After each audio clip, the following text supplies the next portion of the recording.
Hi ಎಲ್ರಿಗೂ ನಮಸ್ಕಾರ. Welcome back to Christmas log. ಇವತ್ತಿನ ಲಾಗಲ್ಲಿ ಅಮ್ಮ ನಿಮಗೆಲ್ರಿಗೂ ಬಾಂಗ್ಡಾ ಫಿಶ್ ಕಬಾಬ್ ಮಾಡೋದು ಹೇಗೆ ಅಂತ ಹೇಳ್ಕೊಡ್ತಾರೆ ತುಂಬ ಸುಲಭವಾಗಿ. ಮೊದಲಿಗೆ ಒಂದು ಪ್ಲೇಟ್ ಇಟ್ಕೊಂಡಿದ್ದಾರೆ. ಅದಕ್ಕೆ ಸ್ವಲ್ಪ ಅರಿಶಿನ ಜೊತೆಯಲ್ಲಿ ಚಿಲ್ಲಿ ಪೌಡರ್ನ ಕೂಡ ಹಾಕೋತಾ ಇದ್ದಾರೆ. ಅದಕ್ಕೆ ಶುಂಠಿ ಬೆಳ್ಳುಳ್ಳಿ ಪೇಸ್ಟ್ ಕೂಡ ಹಾಕ್ಕೊಂಡು ಸ್ವಲ್ಪ ನಿಂಬೆಹಣ್ಣು ರಸನ ಹಾಕೋತಾ ಇದ್ದಾರೆ. ನಮ್ಮದು ಚಿಲ್ಲಿ ಪೌಡರ್ ತುಂಬ ಕಲರ್ಫುಲ್ ಆಗಿದೆ, ಸೊ ಅದಕ್ಕೆ ಇನ್ನೂ ಚೆನ್ನಾಗಿ ಕಾಣುತ್ತೆ ಫಿಶ್ ಕಬಾಬು. ಈಗ ಬಂದ್ಬಿಟ್ಟು ಅದಕ್ಕೆ ಕಾರ್ನ್ಫ್ಲೋರ್ನ ಹಾಕೋತಾ ಇದ್ದಾರೆ.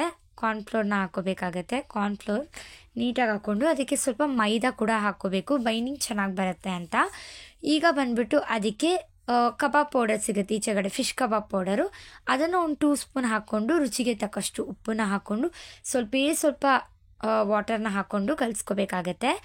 ನೋಡ್ತಾ ಇರಲ್ಲ, ಇದೇ ರೀತಿ ನೀಟಾಗಿ ಕಲಿಸ್ಕೋಬೇಕಾಗತ್ತೆ.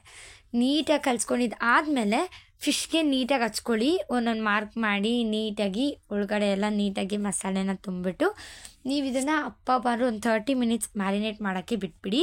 ಯಾಕಂದರೆ ನೀವೇನು ಮ್ಯಾರಿನೇಟ್ ಮಾಡೋಕ್ಕೆ ಬಿಡ್ತೀರೋ ಅದು ತುಂಬ ಚೆನ್ನಾಗಿ ಮಸಾಲೆ ಹಿಡಿಯುತ್ತೆ. ನೋಡ್ತಾ ಇದ್ರೆ ಎಷ್ಟು ಸಾಗ ಕಾಣಿಸ್ತಿದೆ ಅಲ್ವಾ? ಸೊ ಒಂದ್ಸಲ ಟ್ರೈ ಮಾಡಿ, ಈಸಿ ರೆಸಿಪಿ. ಈಗ ಬಂದುಬಿಟ್ಟು ಎಣ್ಣೆ ಕಾಯಕ್ಕಿಟ್ಟಿದ್ದಾರೆ. ಎಣ್ಣೆ ಕಾದಿದ್ದಾದಮೇಲೆ ಒಂದೊಂದೇ ಆಗಿರುವಂತಹ ಫಿಶ್ನ ಅಮ್ಮ ಹಾಕ್ತಾಯಿದ್ದಾರೆ. ನೀಟಾಗಿ ರೋಸ್ಟ್ ಮಾಡ್ಕೊಳ್ಳಿ, ಅವಾಗಂತೂ ತಿನ್ನೋಕ್ಕೆ ಸೂಪರಾಗಿರುತ್ತೆ. ರೆಸಿಪಿ ಅಂತೂ ತುಂಬಾ ಚೆನ್ನಾಗಿ ಬಂದಿತ್ತು, ನನಗೂ ಕೂಡ ತುಂಬ ಇಷ್ಟ ಆಯಿತು ಟೇಸ್ಟ್. ಅದು ಹಾಕಿದಾದಮೇಲೆ ಚಿಮಟ ತೊಗೊಂಡು ಅಮ್ಮ ತಿರುಗಿಸ್ತಾ ಇದ್ದಾರೆ. ಎರಡೂ ಕಡೆ ನೀಟಾಗಿ ಬೇಯಿಸ್ಕೋಬೇಕಾಗತ್ತೆ. ನೀಟಾಗಿ ಬೇಯಿಸ್ಕೊಳ್ಳಿ ಎರಡೂ ಕಡೆ.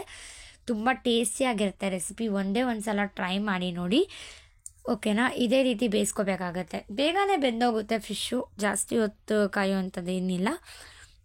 ದಪ್ಪ ಫಿಶ್ ಇದ್ದರೆ ಅಷ್ಟು ಕ್ರಿಸ್ಪಿ ಬರಲ್ಲ, ಸ್ವಲ್ಪ ಸಣ್ಣದಾದರೆ ಬೇಗ ಕ್ರಿಸ್ಪಿ ಆಗೋಗ್ಬಿಡುತ್ತೆ. ಸೊ ನೋಡಿ, ಈಗ ತಯಾರಾಗಿದೆ. ಅಮ್ಮ ಒಂದೊಂದೇ ಪ್ಲೇಟಿಗೆ ತೆಗಿತಾ ಇದ್ದಾರೆ. ಸೊ ಟೇಸ್ಟಿಯಾಗಿರೋ ರೆಸಿಪಿ ಆ್ಯಂಡ್ ಸಿಂಪಲ್ ಆಗಿರೋ ರೆಸಿಪಿ. ಈಗ ಬಾಂಗ್ಡಾ ಫಿಶ್ ಕಬಾಬ್ ರೆಡಿ ಆಗಿದೆ. ಈ ವಿಡಿಯೋ ನಿಮ್ಗೆಲ್ರಿಗೂ ಇಷ್ಟ ಆಗಿದೆ ಅಂದ್ಕೊಳ್ತೀನಿ. ಸೊ ಇಷ್ಟ ಆಗಿದ್ರೆ ಲೈಕ್ ಮಾಡಿ, ಶೇರ್ ಮಾಡಿ, ಕಮೆಂಟ್ ಮಾಡಿ ಅಂತ ಹೇಳ್ತಾ, ಹೆಚ್ಚಿನ ರೆಸಿಪಿಗಳು ಬೇಕಿದ್ರೆ ನಮ್ಮ ಚಾನಲ್ನ ಸಬ್ಸ್ಕ್ರೈಬ್ ಮಾಡ್ಕೊಳ್ಳಿ. ಯಾವುದೇ ಲಾಗ್ ಬೇಕಿದ್ರು ನನಗೆ ಕಮೆಂಟ್ ಸೆಕ್ಷನಲ್ಲಿ ತಿಳಿಸಿ. ಬಾಯ್.